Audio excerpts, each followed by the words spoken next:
As the world's total number of coronavirus cases hit 11.5 million on Monday, governments were struggling with how to reopen their economies or, in some cases, to reimpose shutdowns.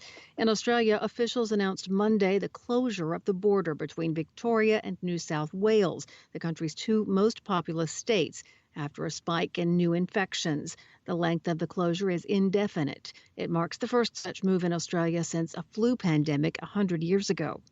Israel announced Monday it is closing all bars, clubs, gyms, and public swimming pools. Because of a rise in cases in the country, it will also reduce occupancy at restaurants and places of worship. The country has more than 30,000 confirmed cases and more than 330 Israeli COVID victims have died. In the United States, where cases have been rising in most states, authorities in some areas, including Florida and Texas, have reimposed restrictions. Officials in Florida's largest county, Miami-Dade, on Monday ordered the closure of restaurants, gyms, fitness centers, and other indoor venues. Beaches were closed for the holiday weekend but will reopen on Tuesday. In New York, indoor restaurant dining has been postponed indefinitely in order to prevent a rise in new infections. And Harvard University has announced it will reopen in the fall with fewer than half of its undergraduates on campus, and all courses will be taught remotely. India reported more than 23,000 new coronavirus cases Monday, making it the country in the world with the third highest number of cases, just after the United States and Brazil. Until Monday, Russia had that distinction.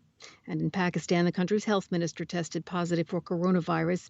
Pakistan's foreign minister tested positive for the virus last week. Both officials say their cases are mild.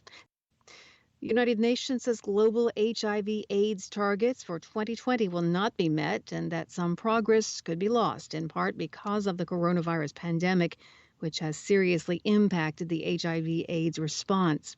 Some 25 million of the 38 million people living with HIV now have access to antiretroviral therapy, but the UN body that works on HIV and AIDS, known as UNAIDS, says despite expanding HIV treatment coverage, progress is stalling. Over the past 2 years, new infections have plateaued at 1.7 million a year. AIDS-related deaths have dropped only slightly, from 730,000 in 2018 to 690,000 last year. COVID-19 poses an additional threat to the HIV/AIDS response because it can prevent people from accessing treatment. The UN estimates if HIV patients are cut off from treatment for the next 6 months, it could lead to 500,000 more deaths in sub-Saharan Africa over the next year. The World Health Organization warned on Monday that 73 countries are at risk of running out of AIDS drugs because of the pandemic.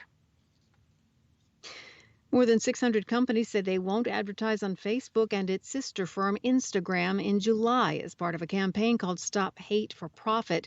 The boycott's demands include strengthening Facebook's control of hate speech and cracking down on misinformation campaigns, especially as they pertain to voting. Industry analysts say that Facebook, which made $70 billion in sales last year, mostly in advertising, will likely not feel a pinch to its bottom line. As a result of the boycott, just 3 of its top 25 advertisers are participating in the campaign. Facebook says it doesn't tolerate hate speech and notes it has an automated system to remove inflammatory ads before users see them. Poland's President Andrzej Duda on Monday proposed changing the constitution to ban LGBT couples from adopting children ahead of Sunday's presidential runoff, in which the candidates are polling neck and neck. The opposition centrist Civic Platform candidate, Warsaw Mayor Rafał Trzaskowski, said this weekend he is also against the adoption of children by LGBT couples. Duda is an ally of the ruling Nationalist Law and Justice Party, which dismisses LGBT rights as an invasive foreign influence undermining Poland's traditional values. A majority amounting to 2/3 of the lower house of parliament is needed to change the constitution.